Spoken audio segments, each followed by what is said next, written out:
नमस्कार दोस्तों,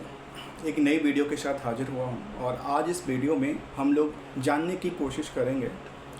एक कंपनी जो कामकाज जो कर रही है वो एयरपोर्ट सर्विस देती है। एयरपोर्ट पे अपनी अलग अलग तरह की सर्विस प्रोवाइड करती है,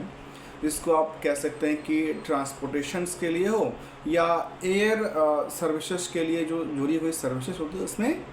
उसका कामकाज देखने को मिला है। दोस्तों, यदि देखा जाए तो इस सेगमेंट में काफ़ी ज़्यादा कंपनी तो नहीं है इंडिया में, लेकिन जो दिग्गज कंपनी है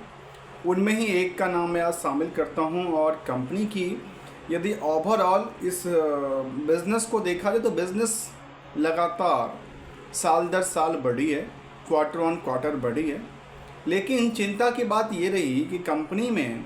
यदि आप वैल्यूशन के दृष्टिकोण से देखेंगे तो लगेगा अच्छा आज भी काफ़ी ज़्यादा ओवर वैल्यूड दिखता है, क्योंकि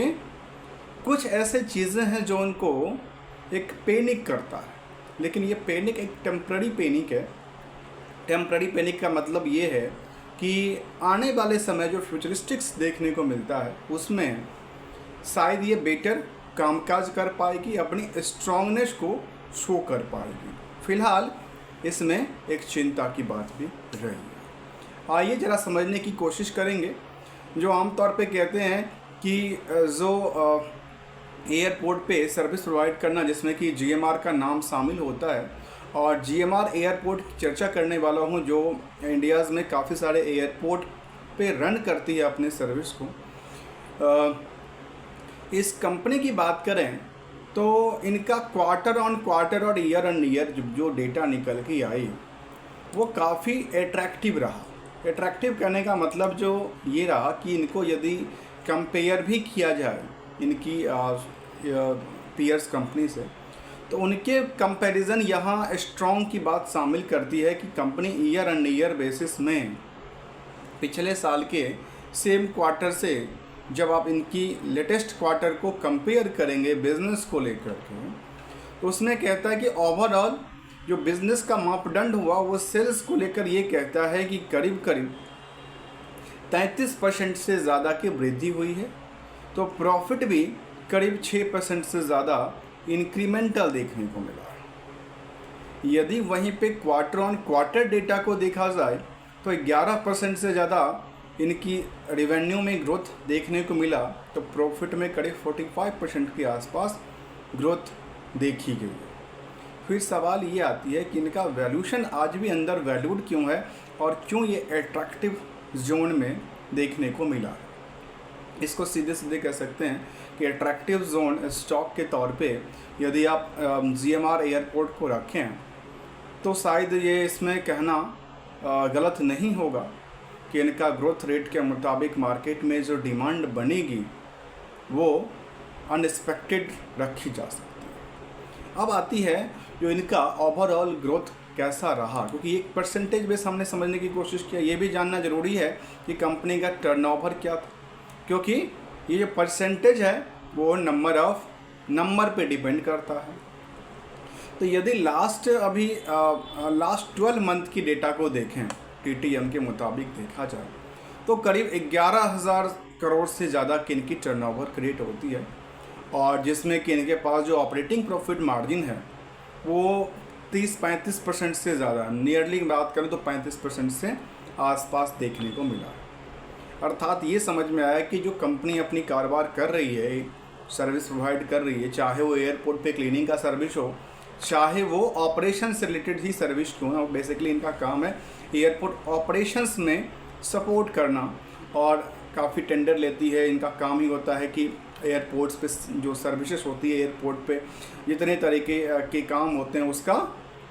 ये एक लीज ले लेना, और लीज के बेसिस पे आगे चल करके अपने पेटी वेंडर कह सकते हैं कि इनको कह सकते हैं कि छोटे छोटे वेंडरों, छोटी छोटी कंपनियों को या उनको प्रोवाइड करती है। अर्थात अल्टीमेटली जो ऑपरेशंस हैं वो इनके हाथों में होता है, रेस्ट में सभी इनको मैनेज करने में सहायक बनते हैं। यदि कंपनी की ईयर ऑन ईयर बेसिस की ग्रोथ को आप अवलोकन करते हैं तो ये समझ में आया कि लास्ट 3 साल में जो सेल्स का ग्रोथ था उसमें करीब 30% से ज़्यादा बनी। लेकिन वहीं पे यदि लास्ट 1 ईयर की सेल्स ग्रोथ को देखा जाए तो करीब 23% के आसपास रही है। फिर सवाल आती है कि जो सेल्स करती जा रही है कंपनी, अपनी रेवेन्यू को लगातार इंक्रीज करती जा रही है, उसमें प्रॉफिट भी बचाना कुछ है कि नहीं है, क्योंकि अल्टीमेटली गोल्स क्या होता है, किसी बिज़नेस को यदि वो बिज़नेस आगे रन करना चाहता है या जो मैनेजमेंट्स हैं अपनी बिज़नेस को लगातार पसारने के क्रम में होंगे, कह सकते हैं विस्तार रूपी नीति होगी, तो उनका रेवेन्यू ग्रो करेगा, प्रॉफिट में वो ऑब्वियसली सी ग्रो कुछ न कुछ करके आएगी। और जहाँ खाना पूर्ति की बात होती है वो आप समझते हैं। फिलहाल यहाँ पे देखा जाए तो लास्ट 3 साल में तो जो ग्रोथ था प्रॉफिट को लेकर वो 3% के आसपास था। लास्ट 1 ईयर में टूट के नेगेटिव हो जाता है 30% से ज़्यादा। अब इसके पीछे क्या वजह है कि कंपनी ने भर भर के कर्ज ले लिया, उस कर्ज के उपरांत में उनको इंटरेस्ट पे आउट करना पड़ता है, जिसके बेसिस पे जो प्रॉफिट का नंबर था वो कम तो नहीं हो रहा है, दबाया तो नहीं जा रहा है, कुछ ऐसे चीज़ें तो शामिल नहीं करती, जो कि ऑन एवरेज मार्केट में 3 साल तक अच्छी खासी ग्रोथ थी। स्टॉक की डिमांड की बात करें तो लास्ट 1 ईयर में 10% निगेटिव इम्पैक्ट अभी देखने को मिला है, लेकिन ये जो ग्रोथ 10% की गैपिंग है वो फुलफिल करने की एक्सपेक्टेशन रखी जाती है, क्योंकि रिजल्ट इसका YOY और क्वार्टर ऑन क्वार्टर दोनों पॉजिटिव आ रहा है। यहाँ पे देखा जाए तो कंपनी में केवल सेल्स और प्रॉफिट के बीच में एक इम्पोर्टेंट पॉइंट निकल के आती है, वो होता है क्लाइंट बेस। और क्लाइंट बेस के अलावा इनके पास उस क्लाइंट से आने वाले पैसे कितने दिन में रिसीव होते हैं वो भी डिपेंड करता है। तो इसका नंबर ऑफ़ डेटर्स डे को लेकर देखा जाए तो कोई भी चिंता नज़र नहीं आती, क्योंकि करीब 18 से 20 दिन में पैसे आ जाना अपने क्लाइंट से, तो ये एक इनके लिए पॉजिटिव वेवरेट बनाती है। बैलेंस शीट की बात ये कहती है कि कंपनी में जो हमने कहा कि चिंता की बात एक नज़र आती है, और ये नज़र आई कि कंपनी आज भी करीब 3,500 करोड़ रिजर्व नुकसान में, मतलब रिजर्व निगेटिव इम्पैक्ट डाल रही है। जैसे हमने कहा कि कंपनी क्या अपनी कर्ज को बढ़ा रही है समय रहते हुए, डिक्रीज ना करते हुए, तो यहाँ पे देखा गया कि जितना इनका पिछले साल की बात करूँ 24 के, तो करीब 35,000 करोड़ का कर्ज इनके ऊपर था, जो कि कह सकते हैं कि डायरेक्टली कर्ज उन्होंने बैंक से लिया था। इस कंपनी ने इस साल में 2025 के फाइनेंशियल ईयर में उन्होंने 3,000 करोड़ को और इंक्रीज किया और बढ़ के करीब 38,000 करोड़ के आसपास कर्ज हो जाता है। अब ये सवाल आती है कि जो कंपनी ने कर्ज लिया, रिजर्व के पैसे तो चलो खाना पूर्ति में चला गया या वो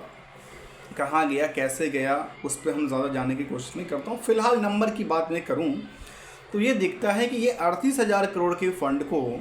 कंपनी ने करीब 28,000 करोड़ के आसपास की फंड निवेश एसेट्स के तौर पे रखा, चाहे वो लीज के तौर पे रखा हो, फिक्स एसेट्स में इनके पास खुद की लैंड्स हों, बिल्डिंग्स हों, या फिर प्लांट मशीनरी और इसमें रखी हुई देखी गई। रेस्ट के फंड को कहता है कि कंपनी करीब 13,000 करोड़ के आसपास अदर पार्टियों से भी ले रखा, जिसमें कि इंक्लूडिंग इनका जो जिनके लिए ये काम कर रहे हैं सब, उनका भी जो होगा कुछ पार्ट्स होगा। इसके अलावा कह सकते हैं जिनको पेमेंट करना है, जो उनके सपोर्टिंग है, उनका कुछ लायबिलिटी पड़ा होगा। ये सारी बातों को देखा जाए तो करीब 3,800 करोड़ की इनके पास वर्किंग प्रोग्रेस की बात कहती है, जिसमें इंफ्रास्ट्रक्चर का भी काम शायद करती है, अपनी सब्सिडी के थ्रू करती होगी। और 12,000 करोड़ से ज़्यादा का जो फंड है वो अदर एसेट्स में है, जबकि कंपनी करीब 4,200 करोड़ का निवेश भी किया है अपनी अलग अलग कंपनियों में, चाहे वो डायरेक्टली हो या इनडायरेक्टली हो। इनडायरेक्टली की तो बात कुछ अलग निकल के आएगी, जिसमें company peers to company to company में निवेश करती जाती है कंपनियाँ। फिलहाल यहाँ पे देखा जाए तो क्या स्ट्रॉन्ग की बात निकल के आई? स्ट्रॉन्ग की बात ये निकल के आई कि कंपनी के पास जो कर्ज थी, उस कर्ज का उन्होंने फिक्स एसेट्स में ज़्यादातर नंबर देखने को मिला, जो कि पिछले साल कुछ साल को कंपेयर करेंगे, केवल फिक्स एसेट्स की बात करें तो 15,000 करोड़ के आसपास लास्ट 2 साल पहले था, फिर 28,000 करोड़ के आसपास होती है नियरली, फिर 28,000 करोड़ के आसपास स्टेबल रहती है। यहाँ पे कंपटीटर जो हैं, वैसे तो देखा जाए तो आजकल एक बड़ी रेस चली है हर जगह पे, आपने सुना होगा, देखा होगा कि अदानी इंटरप्राइजेज हर जगह पे अपनी कामकाज को बढ़ा रही है। बेसिकली अदानी ग्रुप के तो वो एक बड़ी दिग्गज है, उसकी सब्सिडी, उसके सब्सिडी के थ्रू वो अपनी काम को लगातार बढ़ा रही, जो कि एयरपोर्ट पे भी अभी ज़्यादातर एयरपोर्ट की सर्विसेज भी अब अदानी देने लगी है। तो वहाँ पे एक कंपटीटर के तौर पे कह सकते हैं कि अदानी का कंपटीटर जैसे GMR, दूसरा एक कंपनी और है जिसका नाम है शायद ड्रीम फोर्ज करके आती है, वो भी अपनी कामकाज करती है इसी सेगमेंट्स में, जिसका भी वैल्यूशन देखा जाए तो वो भी वैल्यूशंस में काफ़ी वीक हैं अभी फ़िलहाल के टाइम में, मार्केट में काफ़ी वीक है, बल्कि वैल्यूशंस काफ़ी अंडर वैल्यूड है, वो भी कह सकते हैं। इनकी उनका ग्रोथ रेट नहीं था जो कि जितना कि GMR अपनी ग्रोथ रेट को बढ़ा रही है। जहाँ तक कंपनी में निवेशकों का सवाल है, इस कंपनी में ओवरऑल करीब 66% से ज़्यादा होल्डिंग तो प्रमोटर ग्रुप्स खुद ही बिलोंग करती है। रेस्ट में 15% से ज़्यादा की होल्डिंग FI के पास है, 4% से ज़्यादा की होल्डिंग DII के पास है, जिसमें करोड़ों इंश्योरेंस धारकों का या यूनिट होल्डर का या फिर म्यूचुअल फंड यूनिट वाली को पैसा लगा होगा। यदि आम पब्लिक की बात करें तो करीब 13% की होल्डिंग बनती है, जिसमें भी कुछ नाम ही शामिल कर, जिसमें कुछ कंपनी के पास 4 और 3 7% की होल्डिंग तो इन लोगों के पास ही है। रेस्ट बचा 6% की होल्डिंग। उस 6% की होल्डिंग में करीब 8 लाख से ज़्यादा डायरेक्टली शेयर होल्डर का इंटरेस्ट जुड़ा हुआ देखा जाता है, जबकि इनडायरेक्टली में तो करोड़ों लोगों का जुड़ता है। अब सवाल ये आती है कि कंपनी आज के टाइम में दिखती कैसी है और क्या इनके रिस्क फैक्टर इन्वॉल्व हैं, एक्सपेक्टेशन है, क्योंकि क्या हम कोई प्रेडिक्शन की बात तो नहीं कर रहे हैं। यहाँ पे देखा जाए तो ये कह सकते हैं कि कंपनी में रिस्क फैक्टर कुछ पार्ट को लेकर नहीं है, और जो एक्सपेक्टेशन है वो काफ़ी तेज है, क्योंकि हमने कहा कि वैल्यूशन के दृष्टिकोण से यदि आप देखेंगे तो ये दिखता है कि कंपनी में क्या था, अंदर वैल्यूड तो नहीं कह सकते, क्योंकि क्या था दिक्कत कि उनका जो रिज़र्व था वो निगेटिव था, और रिज़र्व जैसे ही कुछ पॉजिटिव होगा, क्योंकि कंपनी का रिजल्ट रिसेंटली प्रॉफिट की बात करें तो यदि प्रॉफिट को ट्रांसफ़र करती है रिज़र्व के दौरान में, तो रिसेंटली यदि जून डेटा की बात करें तो 3200 करोड़ के जो टर्नओवर क्रिएट करती है, उसमें कंपनी नेट प्रॉफिट पता है कितना बनाती है? नेट प्रॉफिट नहीं बनाती है, लॉस बनाती है, जो कि पिछले क्वार्टर में लॉस था, उससे पिछले क्वार्टर स्ट्रॉन्ग था। अब इसमें क्या इम्पैक्ट कर रही है पता है? इसमें ये कह रही है कि कंपनी के पास जो इंटरेस्ट का पोर्शंस था उसमें एक भारी सी वृद्धि थी, जो कि लास्ट कुछ पीरियड में लगातार, लास्ट 1 ईयर में लगातार बढ़ी है। उसकी वजह से जो नेट प्रॉफिट है उसमें 6% तक की कमी दर्ज करती है, 65 करोड़ की नुकसान बुक होती है, और ओवरऑल जो नेट प्रॉफिट बनी उसमें कंपनी अल्टीमेटली 137 करोड़ के नुकसान में चली गई, जो कि पिछले क्वार्टर ऑन क्वार्टर बेसिस पे ऐसा स्ट्रॉन्ग और वीकनेस की पॉइंट क्रिएट करते हैं। ऑपरेशन से कंपनी अच्छी खासी बना रही है। सबसे ज़्यादा नुकसान की बात यह है कि कंपनी में जो एक्स्ट्रा बर्डन लेके काम कर रही है वो इनके लिए एक नेगेटिव इम्पैक्ट बना रही है, जिसकी वजह से सब कुछ लगता है कि उल्टा पुल्टा है। लेकिन क्या है, कारोबार यदि केवल रिवेन्यू के पर्सपेक्टिव से देखा जाए तो अभी तक ईयर एंड ईयर बेसिस पे एक बरकरार सी बनती हुई देखी गई। हमने एक पॉइंट और ऐड किया था, क्या आज के टाइम में अट्रैक्टिव है? बिल्कुल किसको कह सकते हैं कि आज के टाइम में अट्रैक्टिव है, क्योंकि रिज़ल्ट इनका पॉजिटिव की तरफ आई है, और पिछले कुछ पीरियड में इसकी जो रैली थी, डिमांड थी, वो लगातार बढ़ी है। हाँ, कंपटीटर के कंपैरिजन थोड़ा सा डैमेज भी होगा, क्योंकि कंपटीटर में हर जगह पे जो अदानीज़ का नाम शामिल होता है, उसकी वजह से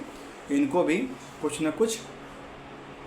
लेकिन जहाँ पे एक लंबे पीरियड के लिए इनका लीज चल रहा है वहाँ पे तो शायद कोई चिंता की बात नज़र नहीं आती। मिलेंगे कुछ नई पॉइंट के साथ, तब तक के लिए थैंक्स फॉर द लर्निंग।